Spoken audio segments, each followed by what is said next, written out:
Bonjour à toutes, bonjour à tous et bienvenue dans cette vidéo qui est un peu inhabituelle vu que je commence pas dans les studios de puzzle comme d'habitude. Je commence à l'aéroport, je suis parti faire un petit tournage, j'étais en train de monter la vidéo, je me suis rendu compte qu'il y a plein de choses que j'ai oublié de dire. Du coup voilà, je profite de cette petite escale pour vous en parler. Il y a quelques jours, j'ai filmé dans un atelier de confection de robes de mariée qui s'appelle Fabrica. J'ai filmé deux vidéos qui filmaient la même chose mais de deux façons différentes. La façon que vous venez de voir juste à l'instant, c'est la manière B-roll, un peu popularisée par Daniel Schiffer, dont je vous mets le lien d'ailleurs de sa chaîne YouTube en description. Allez voir ce qu'il fait, c'est vraiment plutôt cool. Et puis la deuxième vidéo, je voulais tourner quelque chose de beaucoup plus vaporeux, beaucoup plus esthétique, beaucoup plus doux, beaucoup plus poétique. Voilà. Et donc du coup, ce qui est intéressant pour moi, c'était de montrer qu'un même sujet pouvait être traité évidemment de deux façons complètement différentes. Et puis surtout, qu'ils ne savaient pas du tout utiliser les mêmes configurations, que ce soit niveau caméra, objectif, ni même lumière. Donc je vous propose de voir tout de suite la deuxième façon dont ça a été tourné, et puis on en parle juste après.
Pour faire ces deux vidéos, on a sélectionné du coup deux setups différents. Un premier setup qu'on tournera en anamorphique. On va essayer de générer pas mal de flair, voilà, et de jouer sur une image qui est relativement douce. Donc on a anamorphique, Alexa Mini. Et puis un setup lumière. Donc on a un Cobb 300 qu'on a décidé de ne pas diffuser. Voilà. On tape en pleine balle, on va tourner dans l'atelier qui se trouve derrière et du coup on va utiliser ces petits voilages comme diffuseurs naturels, comme si c'était la lumière crue du soleil qui passait à travers les vitres pour venir se répandre à travers le voilage. N'hésitez pas dans les vidéos que vous pouvez tourner, les films, d'utiliser aussi des baies vitrées, des murs ou des voilages comme là pour diffuser la lumière, et comme ça vous n'aurez pas besoin d'utiliser ces énormes softbox. Et puis, comme on va chercher à faire un petit peu de flair et que j'ai pas forcément envie d'avoir ce projecteur dans les yeux, on va utiliser en déporté un petit Forza 60. C'est une LED relativement compacte et qui est assez directionnelle. Et là, on va la garder à la main, essayer de pointer en permanence la frontale de l'objectif pour essayer de choper des petits flairs et garder une ambiance très suave, flary. Et puis, pour le B-roll, on va utiliser plutôt un pied girafe qui nous permet de mettre un Cobb en douche au-dessus du plan de travail. On va utiliser évidemment une softbox pour le coup, ainsi qu'un Eckret ou un Snapgrid, voilà, qui va nous permettre de pouvoir cibler la lumière au-dessus du plan de travail. On va essayer d'éteindre évidemment toutes les autres lumières, ce qu'on appellerait le service, toutes les lumières de manière à créer de l'ombre tout autour de la scène qu'on va chercher à faire pour vraiment se concentrer uniquement sur l'action et sur ce qu'on est en train de filmer. Voilà, donc c'est deux éclairages qui sont relativement simples. Je suis aidé évidemment d'une petite minette que je vous encourage à avoir. Ça, c'est quasiment indispensable hein, sur tous les tournages. C'est une petite minette avec batterie autonome, elle est multicolore, elle fait des effets et tout. C'est très important d'en avoir une toujours à portée de la main. Souvent, c'est juste pour donner une petite brillance et tout, mais ça peut vraiment tout changer dans votre setup. Et puis pour le B-roll, on va prendre le S1H, voilà, parce que c'est une caméra que j'ai envie d'essayer en B-roll, qui a l'air de bien tenir dans la main, donc on va voir ce que ça va donner. Et là du coup on sera sur une optique sphérique plutôt. Donc au niveau du setup, on est des poignées Tilta tout articulées, hein, qui font fortement penser aux poignées bleues. Voilà, ils sont articulés dans tous les sens. La caméra est sur une dovetail qui permet d'avancer et de reculer de manière à pouvoir compenser le poids, pas avoir tout mon poids devant ni tout la caméra derrière. On est branché en câble filaire directement à voilà, le pointeur d'Amiens qui a un focus 5 pouces SDI branché sur la WC-U4.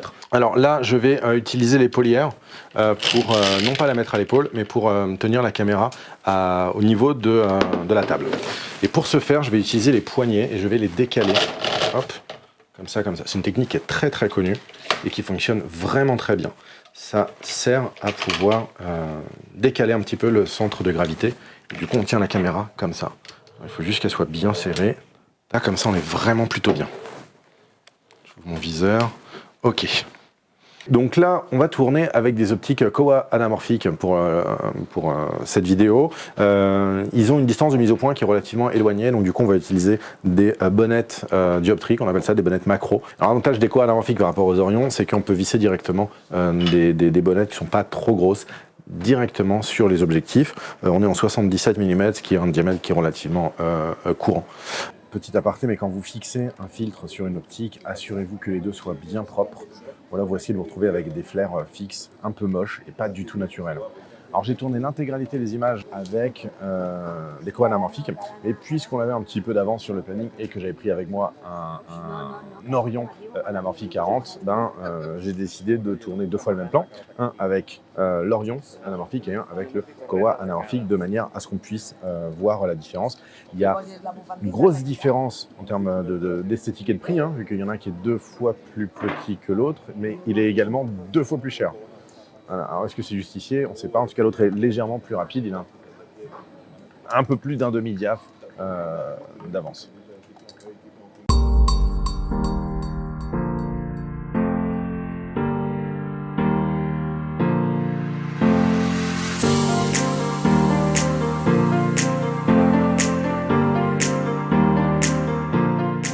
Alors, du coup, ce qu'on peut voir entre ces deux plans, c'est qu'il y a une grosse différence d'image. Oui, on en a anamorphique tous les deux, on a le joli flair tous les deux, mais outre l'aspect visuel, clairement, ça c'est lourd hein, à porter. Donc clairement, outre cet aspect-là, on a sur les Orion une image qui est beaucoup plus claire. C'est normal, on a quasiment un diaph de plus en termes de luminosité, ils ouvrent à 2. Là où le 40 mm de chez PS Technique, merci, ils ouvrent à 2,4. Ça fait pas vraiment un diaph, un demi-diaph, mais ça se sent quand même. Mais outre ça, on a surtout le flair bleuté qui est très très saturé chez les Orion et qu'on n'a quasiment pas aussi saturé chez les Bassegni qui sont beaucoup plus doux.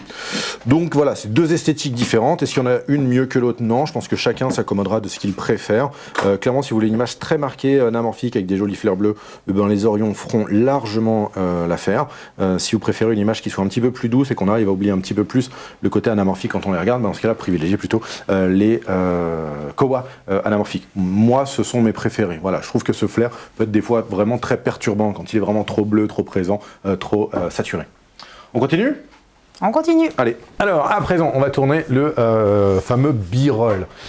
Pour ça, du coup, on est passé sur un S1H. S1H avec un 24 mm 1.4. Je l'ai équipé avec une petite poignée supplémentaire pour ceux qui connaissent le rig qu'on avait publié il y a quelques mois lorsqu'on avait reçu le boîtier. En gros, ça consiste juste sur une poignée accrochée à une tige de 15. De l'autre côté, un moteur de PiMovie Live Air.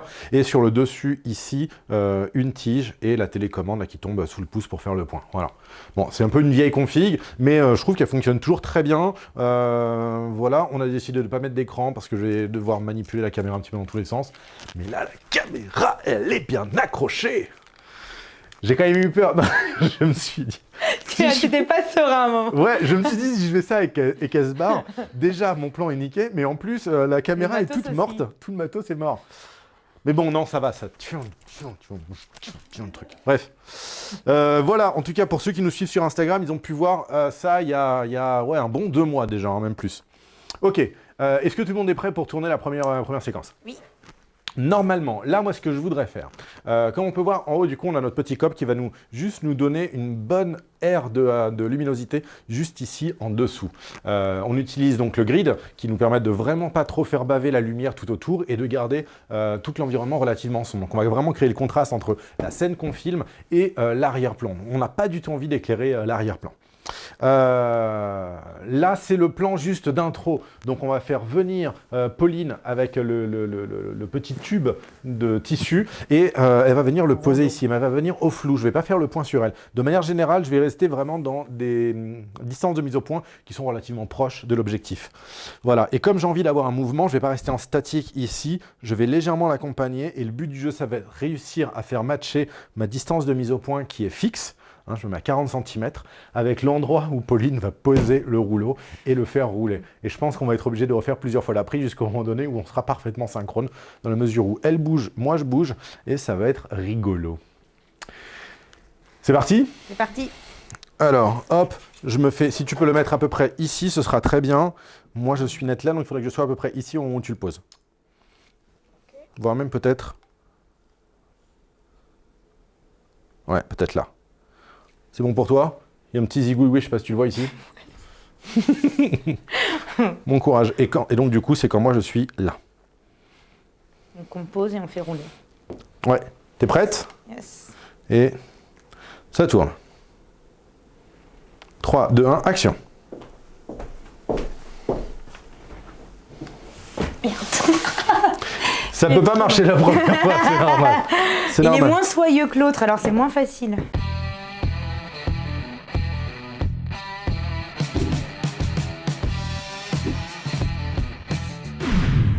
Alors là, on va sortir une autre petite source lumineuse parce qu'on n'a pas assez de luminosité sur l'axe qu'on va faire. Là, ce qu'on veut, c'est filmer vraiment le côté du rouleau et essayer de tourner avec. On va l'essayer en deux temps. Une première fois, je vais vraiment tourner le boîtier et l'autre fois, je vais mettre un peu plus large, en 4K, 60 images et je vais rester vraiment plutôt stable et on fera un looping en post-prod. On verra ce qui fonctionne le mieux. En tout cas, je vais en tourner un en Full HD avec full capteur, full frame, en 180 images et une autre en 4K full frame aussi. Et je crois qu'il ne fait pas de 4K full frame 60 ce boîtier. Pourquoi? C'est une bonne question. Alors, le meilleur moyen pour avoir un niveau archi facilement, c'est de faire encore l'éclairage à la wall again. C'est... Ah ouais, ça change pas mal. C'est de simplement faire rebondir une source sur des murs blancs, sur un plafond, sur quoi. Et du coup, ça redonne un petit niveau. C'est 60 watts LED, c'est pas énorme, mais ce sera suffisamment pour nous donner ce qu'il faut pour pouvoir...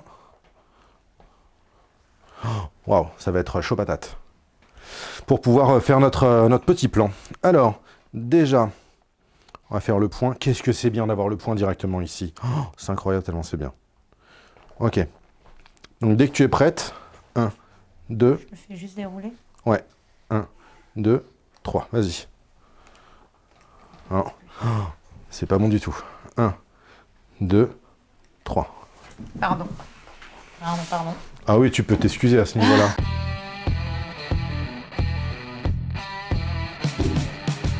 Bon, elle est bonne. Elle est bonne. Elle est bonne. Ah.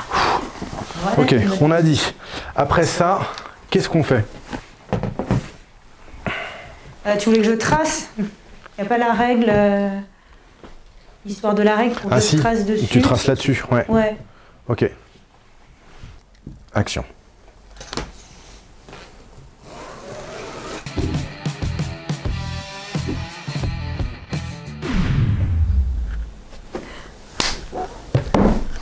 Extraordinaire, super.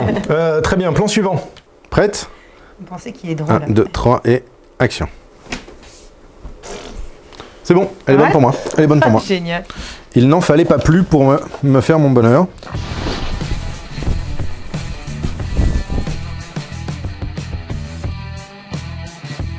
Très bien, maintenant on fait notre plan trucage. Donc l'idée de ce plan maintenant, avec lequel on va raccorder celui du drap qui nous tombe dessus. On va le raccorder avec un plan, on va être par en dessous. Et on va filmer à travers une vitre le dessous de la table, comme si on était en train de filmer à travers une table qui était transparente. On arrive à quelque chose et il n'y a pas ton petit bout de tissu qui t'a pris tout à l'heure? Et c'est là où je passe sous la table. Ça doit être très chiant quand même de tourner avec moi, non? Vous êtes prêts? Attention, caméra tourne, action.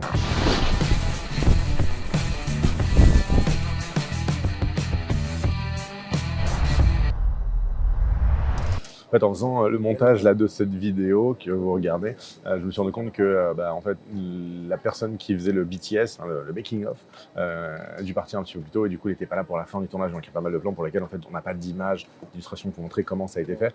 En tout cas, sachez que sur ce plan-là particulièrement, on a fait 50 prises.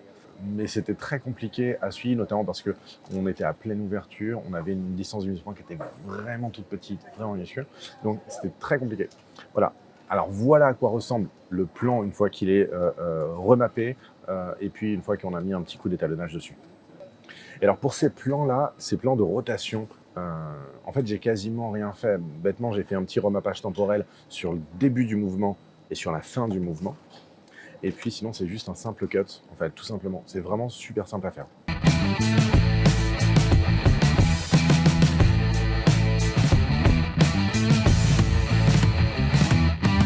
Alors dans l'ensemble, j'ai pas rencontré de problème du tout, ça s'est plutôt bien passé. Sachez juste que si jamais vous êtes amené à tourner des b-rolls, vu que c'est quelque chose qui est très populaire en ce moment, voilà, attendez-vous à tourner vraiment beaucoup de prises. Vraiment. Surtout si vous faites des mouvements compliqués, que vous essayez de faire des trucs un petit peu techniques. Si vous-même vous avez fait des b-rolls de votre côté, peu importe la caméra que vous utilisez ou le niveau que vous avez ou peu importe, si vous en avez fait, mettez-les dans les commentaires, je regarderai et puis je vous donnerai mon retour dessus voilà, en réponse de commentaires et voilà. Et puis si vous aimez ce genre de vidéos explicatives sur les tournages, comment ça se passe, etc. je pourrais en faire d'autres. Voilà, simplement dites-le moi pareil dans les commentaires, vous mettez un pouce bleu, vous connaissez le truc, et puis vous me dites, voilà, fais-en plus, fais-en moins, c'était chiant, c'était super, enfin voilà, racontez-moi votre vie, ça me fait plaisir. Moi je vous dis à très bientôt dans une prochaine vidéo, je vous fais des gros bisous, et n'oubliez pas de tourner. Ciao les gars.